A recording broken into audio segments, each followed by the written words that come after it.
मेरा नाम रुपेश बांबल है।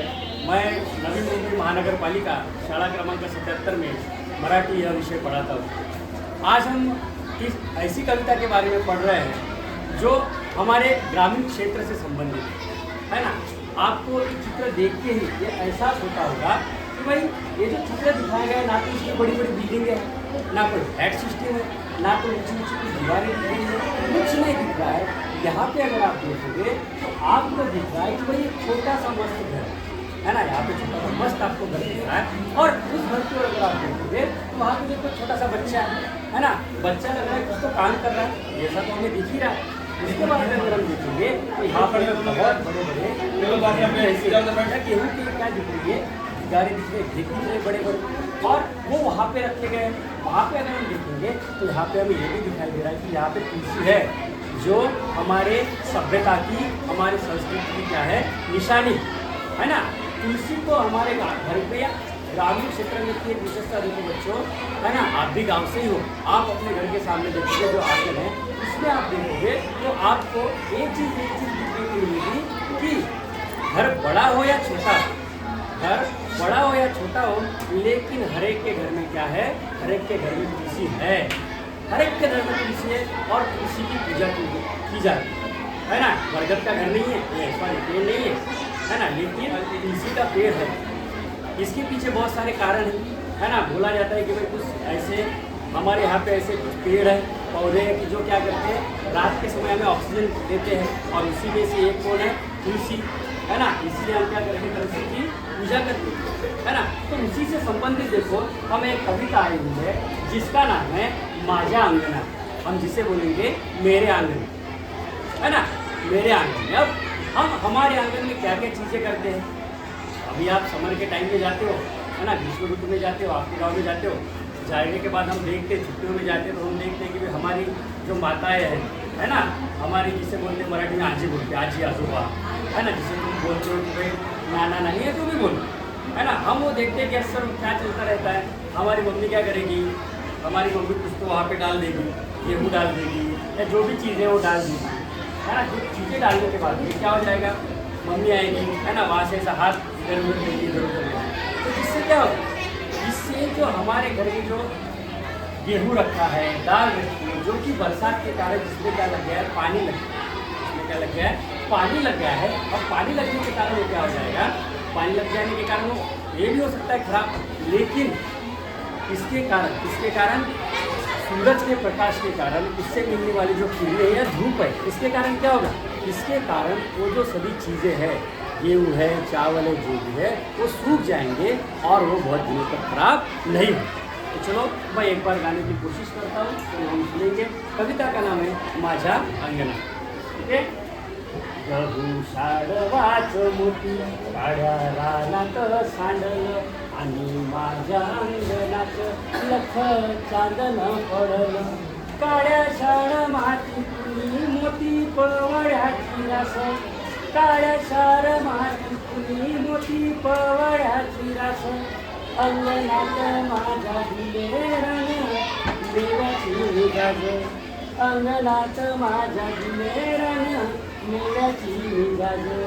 गहू शाळवाच मोती काळ्या रानात मांडलं, दिला घेतला वाढतो रानातला रानमेवा, दिला घेतला वाढतो रानातला रानमेवा। तुम्ही आम्ही सारे जण गुन्हा गोविंदानं खावा, तुम्ही सारी आम्ही जण गुन्हा गोविंदानं खावा।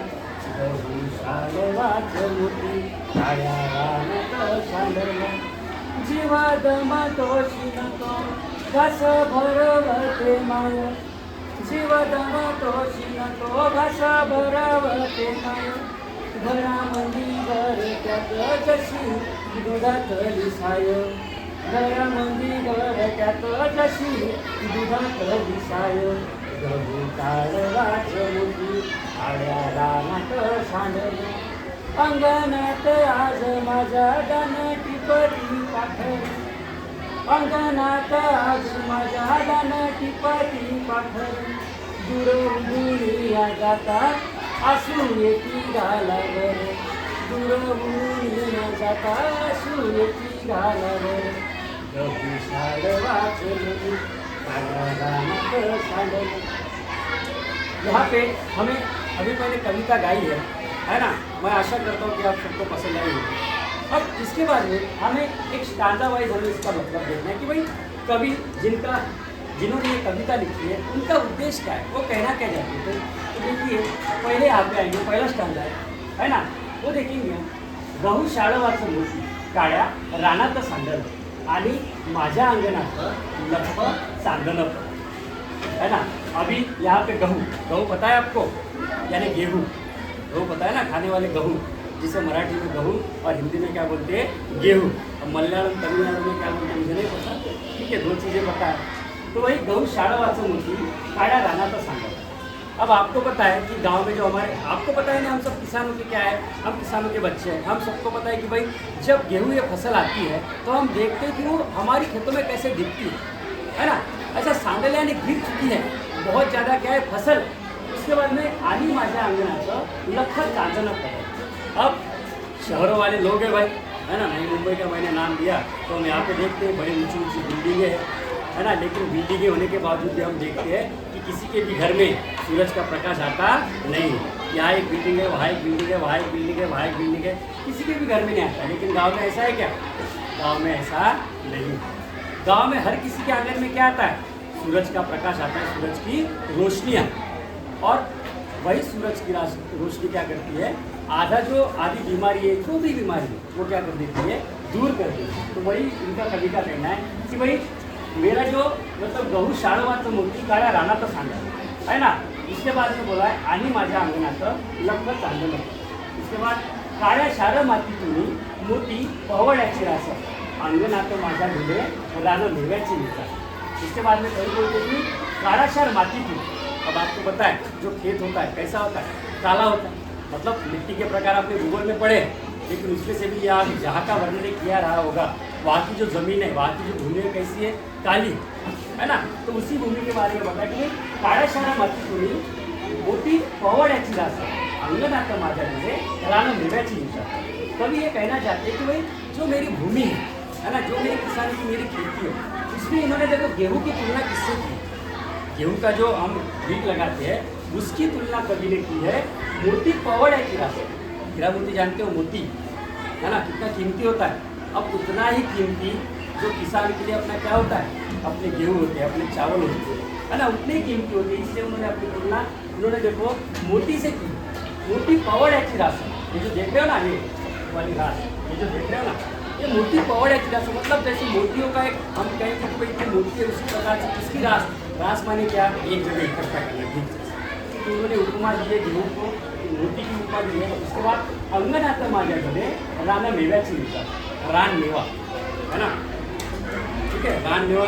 रान मेवा आपको पता है जो जंगल में जो अपने आप जो सब्जी भाजी आती है उसे रान मेवा कहते हैं, और वो रान मेवा में गाँव में देखने को मिलता है। तो कभी का यही कहना है कि मेरे आंगन में मिलता है वो रान मेवा ऊपर पहला, ठीक है।